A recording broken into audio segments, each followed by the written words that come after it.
Hi, everybody. I hope you had a good reading break, and we're coming now into week 7. So we have 4 more weeks left. Um, and there's going to be a bit of a shift in the class. So for the first half of the class, we were looking at religious traditions, really within the definition that we started out with. Religion is a system of symbols that creates powerful and long-lasting moods and motivations, and formulates a general order of existence, right? Conception of that general order of existence. And we began by looking at um, uh, effigy mounds made by Native Americans 1,000 years ago, how ideas of the cosmos and social hierarchy were embedded on the landscape itself. We looked at scriptures, thought about why do different traditions have scriptures? Why is that such a powerful point for scriptures? Um, and looked at how those scriptures allow people to see themselves as part of creation. How do human beings fit into the world? Um, then they also tell stories that give ethical conceptions about how do we act, how should we be. That was true about the Ramayana as well, right? What is my duty in all these different situations? Whoever I may be, I can find myself and my position mirrored. We continue to see religion as symbols. So Rama is blue because he's an avatar for Vishnu. He carries around his bow and his arrows, and those are symbols for his trying to root out evil and demons from our world, right? That there's all these different complexities as we move into these traditions, and those are tradition, things about religions that we can read and talk about because they're right there on the surface. They're symbols and stories. With the next few weeks, we're going to move into a slightly different discussion about religion, and that will really be centered on religious experience. And that's a harder thing to get into, right? For obvious reasons, that it's the way people experience their world kind of from the inside. And here at the beginning, we start with these lives of believers in different traditions from India. And India is a great country for trying to understand religion because presents such a wealth of religious traditions. And this first story is about a Jain woman, and I think there are some difficulties. Um, uh, Largely, we've talked about religion in a very positive light, but this is going to be a case of a woman who's basically, on account of her religious convictions and beliefs, going through a long suicide. Um, there's just kind of some fancy words for that you'll see in the chapter, but that's what it is. And how do we understand that, and how do we think about that? Do we is that a problem as far as what religion can kind of push people to in the extremities of responses to this world? By the end, the last 2 weeks, we'll be talking about evangelicalism. And there's a lot of language that gets thrown around about God spoke to me. I heard God's voice. I prayed and God heard me. There's this kind of God language that's out there. And how do we understand that? What do we make of that kind of God language? And we're going to read some books that kind of give us some ways to think about that. So just bear in mind that we're going to have a little bit of a shift in approach, and our approach will be more defined by um, trying to think about religious experience. Um, Now, let me give you just a little bit of an introduction to Jainism.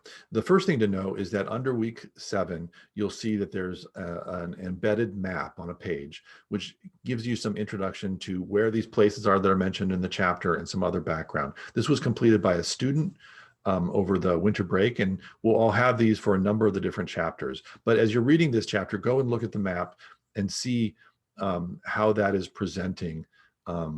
It gives you kind of a geographical location and some background that will be useful. Let me talk just a little bit about Jainism now. I'm going to share the screen.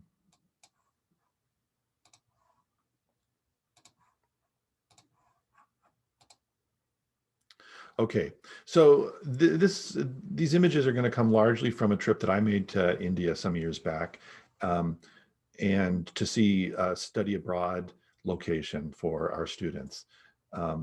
And India is a fantastic, especially if you're in religious studies or it's a fantastic place to do study abroad. This was a homestay for a student, and it was in a neighborhood in the city of Pune, which is kind of inland, like an hour from Mumbai. And this student happened to be staying with a Jain family. It was a fantastic experience. And this is a house, right? So Jains are, when you read the chapter, it'll seem like a very kind of extreme way of life, but a lot of people are not nuns or monks, but are just kind of ordinary people living life. And this is a Jain, the house of some Jains. You'll see, I visited, they were extremely nice, and I was looking at their kind of display case for glasses and cups. And you'll see at the bottom, you'll see Ganesh, kind of a Hindu god, with a lot of regional importance. And so, there's a number of things that kind of tie religions together within India, and Ganesh would be one. And it's not like Jains are, refusing to have anything to do with anything that Hindus talk about, but they make there's a lot of differences in these religious traditions. Above Ganesh, which is down here, on the bottom, you'll see two other figures, one here and one here. And these are figures from the Jain tradition. They're known as Tirthankaras. And these are figures that kind of move on ahead. So Jainism this is kind of tough to get your head around for a bit, but it's an atheistic belief system. There's no transcendent God that stands outside the mechanisms of the universe or the cosmos. But what we have is this kind of never-ending cycle of life and rebirth, and we're trying to escape from that. And Jainism offers one way of understanding this. This is related to the questions that are being asked by Hinduism and Buddhism at about the same time, 500 or 600 BC. These were major questions. These Tirthankaras aren't gods, but they're people who went ahead. They're ford makers or bridge makers. They got their way out of the world of birth and death, the cycle of rebirth, and got into a place where you're free of that. And these are the people, you'll see the statues, but just remember they aren't gods per se. They are instead these kind of people who moved on ahead and who are our examples. Here's one. There's 24 Tirthankaras. And if you know the Jain kind of symbols, you can kind of, which one you're looking at. This is one of the earlier ones. Now, I also got a chance to visit a temple, and this is kind of on the outskirts of Pune, but up there, up above this busy street, you can see that there's a temple sitting up on the hillside. Jain temples, this would be an example. You can see these brass plates that are kind of covered with glass over on the side, and these are Jain scriptures. So they have an extensive set of scriptures, and they're all kind of framed and on display within the temple. And of course, they're in a language that's quite ancient. So I wouldn't imagine that too many people could just kind of stop and read this.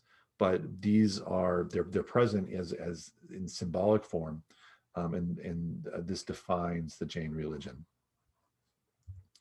Here's another view of the temple. A lot of similarities with aspects of Hindu temples. There are also special pilgrimage places. So this is in Gujarat, is kind of the main city for pilgrimage. And this is just a city that is lined. You can see down at the bottom, you see people arriving, you go through a gate, you visit all these different shrines, follow a path and visit a whole bunch more shrines. And these are all going to be shrines dedicated to these figures, the Tirthankaras, people who have lived and then moved forward into gotten free of death and rebirth. And then here's within one of the temples, this is a statue. You can see down here, you can leave your puja, your worship, as you come to the temple. And then this is a statue for, again, one of those Tirthankaras, Mahavira, who is often taken to be the founder of Jainism, even though there are, in Jain stories and legends, there are these Tirthankaras go way thousands of years into the past, but Mahavira was probably a historical figure in the broadly around some of the time of the Buddha and when the Ramayana is being composed as well. Here's the Jain system, and this will help you as you're reading the chapter. So here is a set of symbols, really, and then they're kind of explained over here. First of all, at the top, this kind of abode of liberated souls. So this is where the Tirthankaras get to. That's where if you can arrive there, you're out of the round of birth and death and rebirth that you're just kind of continually on as a living being. You can see these three principles: right faith, right conduct, right knowledge. And the hand down here symbolizes ahimsa, or nonviolence. That's a key point for Jainism, is nonviolence, which means not only the way we treat other people, but also not hurting any living thing. And then we have a set here: heaven, human, these different abodes and realms, animals, and hell.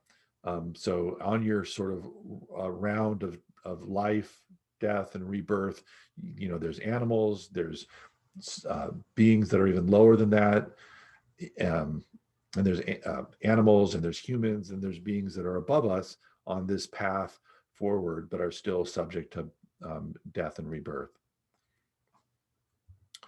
Now, since all living things are on this path of death and rebirth, this central ethical idea within Jainism is not to hurt, nonviolence, not to hurt other souls that are on this path. And you'll get a sense that there's a very kind of firm sense of the soul, right? That you're on this path, and it's always you, right? That soul is firm and continues into multiple different situations. So what you try to do, and I find this interesting for when it comes to environmentalism to think about, right? That there's a hierarchy within Jainism between simple beings and creatures that are more complex and have more senses, like human beings and other kinds of mammals.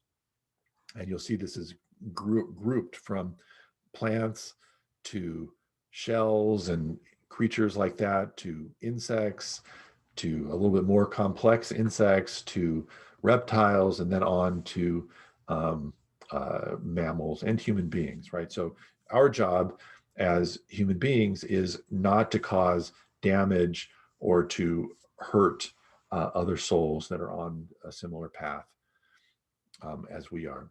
And to cause harm means that something gets some bad gets attached to us and could hurt us in our own rebirth, right? So we want to be free from doing harm to other creatures. And this leads to trying to eat low on this scale, right? We talk about this as if you're kind of eating low on the food chain, but that is kind of a natural thing for Jain, since they're trying to eat living things that are as low as possible in their place in the living world. And so that means being vegetarian and doing your best not to eat, even in microscopic ways, small creatures. So you'll see images of Jains who are kind of the monks who take a very, or they'll walk around, they'll be sweeping the ground in front of them so they don't kill any creatures.